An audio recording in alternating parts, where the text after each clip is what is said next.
तो चलिए आज का हम टीसीएस का ट्रेड देखते हैं कैसे हमने टीसीएस में एक क्विक मोमेंटम को कैच किया और प्रॉफिट लगभग 3500 3400 का प्रॉफिट बनाया।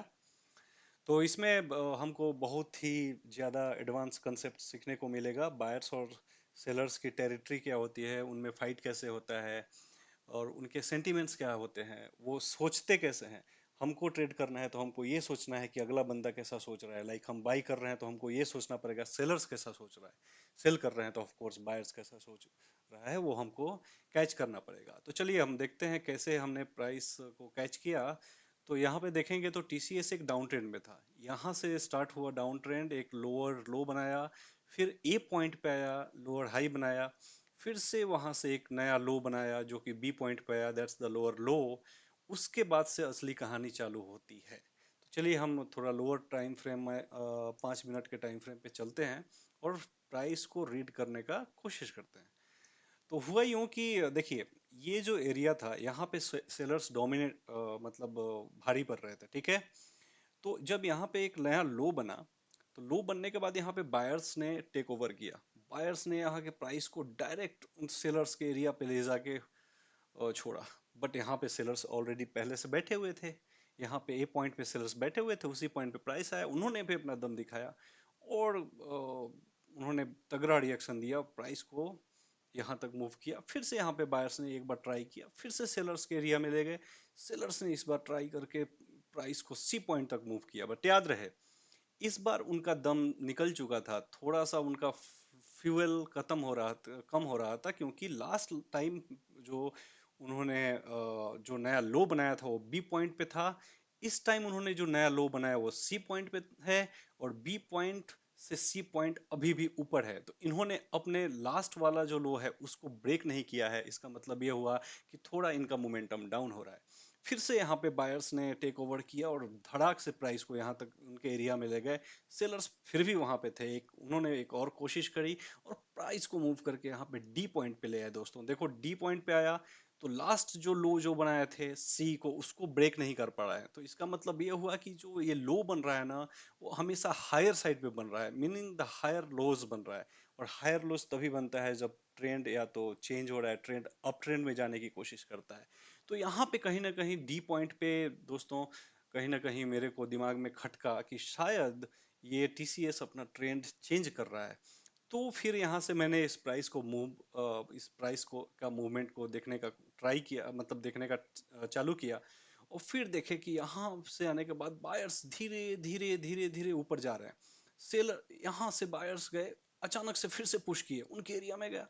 फिर सेलर्स ने यहाँ पे अपना सारा दम निकाला, लेकिन इस बार क्या हुआ, उन्होंने बायर्स के एरिया को क्रॉस नहीं किया। उनका जो ड्रॉप था बिल्कुल उसी एरिया में था, बायर्स ने उनको यहाँ से नीचे नहीं जाने दिया। और कंफर्म करता है कि ये अप ट्रेंड में जाने वाला है। फिर से बायर्स धीरे धीरे, सेलर्स कुछ नहीं कर पा रहे हैं, देख रही है। फिर से बायर्स धीरे धीरे ऊपर बढ़ रहे हैं, ऊपर बढ़ रहे हैं। फिर से यहाँ पे सेलर्स आए, बट इस बार भी कुछ नहीं कर पाए। मतलब उनका मोमेंटम, उनका फ्यूल खत्म हो रहा है।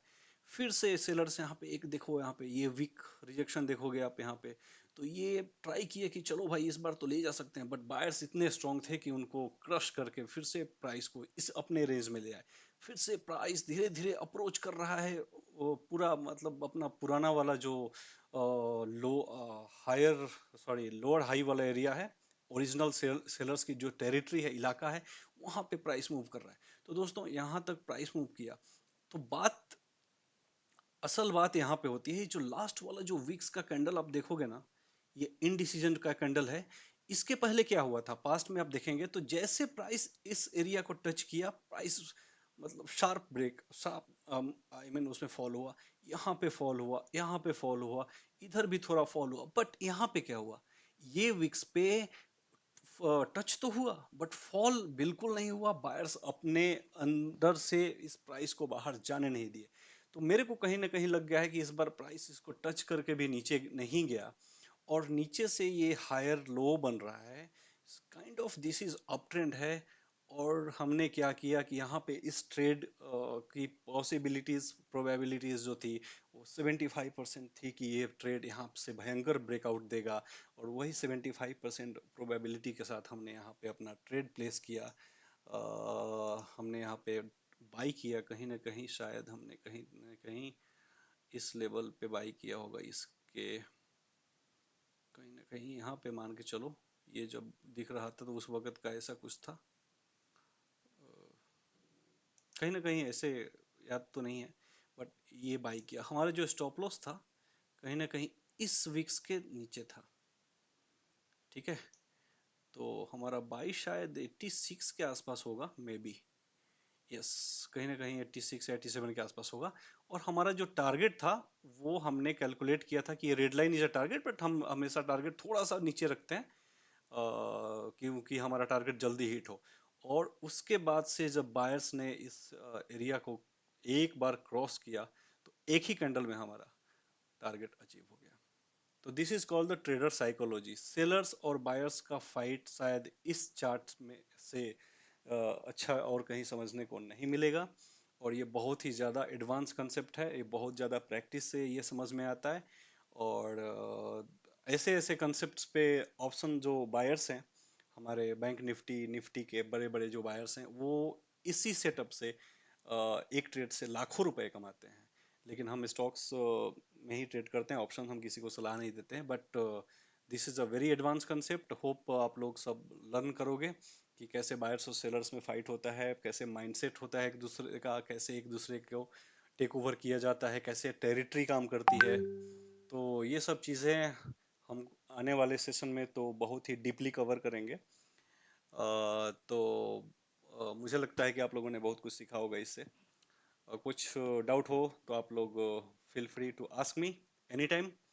और ऐसे ही से हमारे ट्रेड्स जो होंगे, या मैं लूज़ कर रहा हूँ या मैं ट्रेड में प्रॉफिट कर रहा हूँ, अगर मुझे लगा कि वो लॉजिकल ट्रेड है तो मैं उसका सेपरेट वीडियो बना के ज़रूर डालूंगा, जिससे आप लोगों को और भी ज़्यादा नॉलेज मिले। चलिए, बस इतना ही। अ, धन्यवाद।